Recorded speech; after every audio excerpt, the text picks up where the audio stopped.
ಸಚಿವ ಸತೀಶ್ ಜಾರಕಿಹೊಳಿ ಪುತ್ರಿ ಪ್ರಿಯಾಂಕಾ ಜಾರಕಿಹೊಳಿ ಚಿಕ್ಕೋಡಿ ಲೋಕಸಭಾ ಕ್ಷೇತ್ರದಿಂದ ಗೆಲುವು ಸಾಧಿಸಿರುವಂಥದ್ದು. ಒಂದ್ ಕಡೆ ಜಾರಕಿಹೊಳಿ ಅವರ ನಿವಾಸದಲ್ಲಿ ಒಂದು ರೀತಿಯ ಸಂಭ್ರಮಾಚರಣೆ ಆರಂಭ ಆಗಿರುವಂಥದ್ದು. ಈ ಬಗ್ಗೆ ಮಾತಾಡೋದಕ್ಕೆ ಸ್ವತಃ ಸಚಿವರೇ ನಮ್ಮ ಜೊತೆಗಿದ್ದಾರೆ. ಮಾತಾಡೋಣ ಸರ್, ನಿರೀಕ್ಷೆ ಇತ್ತಾ ಸರ್? ನಿರೀಕ್ಷೆ ಇತ್ತು, ಗೆಲ್ತೀವಿ ಅಂತ ಹೇಳಿದಲ್ಲ, ಪದೇ ಪದೇ ಹೇಳಿದ್ವಿ ಗೆಲ್ತೀವಿ, ಆದರೆ ಎಷ್ಟು ಲೀಡ್ ಅಂತ ಹೇಳಿಕ್ಕಾಗಲ್ಲ ಅಂತ ಹೇಳಿದ್ವಿ. ಗೆಲ್ಲೋ ಭರವಸೆ ಮುಂಚೆದೇ ಆಯಿತು, ಗೆಲ್ತೀವಿ.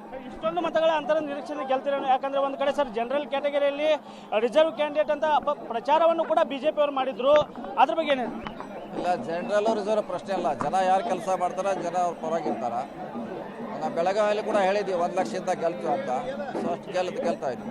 ಎಲ್ಲ ಕಾಂಗ್ರೆಸ್ ಶಾಸಕರು ಕಾಂಗ್ರೆಸ್ ಪಕ್ಷದ ಪರವಾಗಿ ಕೆಲಸ ಮಾಡಿದಾರೆ ಅಥವಾ ಯಾರಾದರೂ ವಿರೋಧ ಏನಾದರೂ ಆ ರೀತಿಯ ಅನುಮಾನ ಸಚಿವ ಜಾರಕಿಹೊಳಿ ಅವರಲ್ಲಿ ಕಾಡ್ತಾ ಇದೆ? ಆಗಿದೆ, ಒಂದು 2-3 ಕಡೆ ಹಂಗೆ ಸಣ್ಣ ಪುಟ್ಟ ಘಟನೆ ಆಗಿದೆ. ಆವಾಗ ನೋಡೋಣ. ಕೆಲವರು ನಮ್ಮವರು ವಿರೋಧ ಮಾಡುವಂಥ ಪ್ರಯತ್ನ ಮಾಡಿದ್ದಾರೆ. ಸೊ ಆವಾಗ ನೋಡೋಣ. ಚುನಾವಣೆ ಈಗ ಗೆದ್ದಿದ್ದೀವಿ, ಆಮ್ಯಾಗ ಸಮೀಕ್ಷೆ ಮಾಡೋಣ, ಸರ್ವೆ ಮಾಡೋಣ, ನಂತರ ಅದ್ರ ಬಗ್ಗೆ ಹೇಳ್ತೀನಿ ಸ್ಪಷ್ಟವಾಗಿ. ಇದ್ರ ಬಗ್ಗೆ ಏನಾದರೂ ಹೈಕಮಾಂಡ್ ದೂರ ಕೊಡ್ತೀರಾ? ಇಲ್ಲ, ನೋಡೋಣ. ಈಗ ಇನ್ನೂ ಸ್ಪಷ್ಟವಾಗಿ ನೋಡಬೇಕು. ಯಾಕಂದ್ರೆ ಯಾವ ಮಟ್ಟದಲ್ಲಿ ಮಾಡಿದ್ದಾರೆ, ಯಾಕೆ ಮಾಡಿದ್ದಾರೆ, ಆಗಿದೆ. ಒಂದು 2-3 ಕಡೆ ಘಟನೆ ಆಗಿದೆ. ಆಮ್ಯಾಗ ವರಿಷ್ಠರ ಗಮನಕ್ಕೆ ತರ್ತೀವಿ. ಸರ್, ಕೇಂದ್ರದಲ್ಲೂ ಕೂಡ ಕಾಂಗ್ರೆಸ್ ಪಕ್ಷ ಒಳ್ಳೆ ಪರ್ಫಾರ್ಮೆನ್ಸ್ ಮಾಡಿದೆ, ಒಳ್ಳೆ ಪರ್ಫಾರ್ಮೆನ್ಸ್ ಮಾಡಿದೆ. ಜನ ಏನು ಹೇಳ್ತಾ ಇದ್ರೆ ಅದ್ರ ವಿರೋಧವಾಗಿ ಇವತ್ತು ಮೇಲೆ ಬಂದಿದೆ. ನೋಡೋಣ, ಇನ್ನೂ 4-5 ಗಂಟೆ ಮಟ್ಟ ಕಾದು ನೋಡಬೇಕಾಗಿದೆ. ಯಾವ ರೀತಿ ಫಲಿತಾಂಶ ಬರುತ್ತೆ ಕಾದು ನೋಡೋಣ.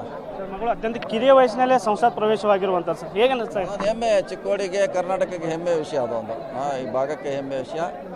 ಸೊ ಎಲ್ಲರ ಆಶೀರ್ವಾದದಿಂದ ಅವರು ಚುನಾವಣೆರಾಗ್ತಿದ್ದಾರೆ.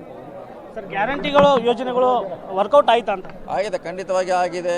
ಕಾಂಗ್ರೆಸ್ ಪಕ್ಷದ ಕೆಲಸ ಆಗಿದೆ ಮತ್ತು ನಾವು 30 ವರ್ಷ ಅಂತ ಮಾಡಿರುವಂಥ ಸಾಧನೆ ಕೂಡ ಈ ಚುನಾವಣೆಯಲ್ಲಿ ಭಾಳ ಪ್ರಮುಖವಾಗಿ ಕೆಲಸ ಮಾಡಿದೆ. ಇದಿಷ್ಟು ಸಚಿವ ಸತೀಶ್ ಜಾರಕಿಹೊಳಿ ಅವರ ಮಾತು. ಪುತ್ರಿ ಗೆದ್ದಿರುವುದು ರಾಜ್ಯಕ್ಕೆ ಜೊತೆಗೆ ನಮ್ಮ ಕುಟುಂಬಕ್ಕೂ ಹೆಮ್ಮೆ ತಂದೆ ಅನ್ನೋ ಮಾತುಗಳನ್ನ ಸಚಿವರು ಹೇಳಿರುವಂಥದ್ದು. ಕ್ಯಾಮರಾಮನ್ ಸಚಿನ್ ಜೊತೆ ಚೇತನ್, ಪಬ್ಲಿಕ್ ಟಿವಿ, ಚಿಕ್ಕೋಡಿ.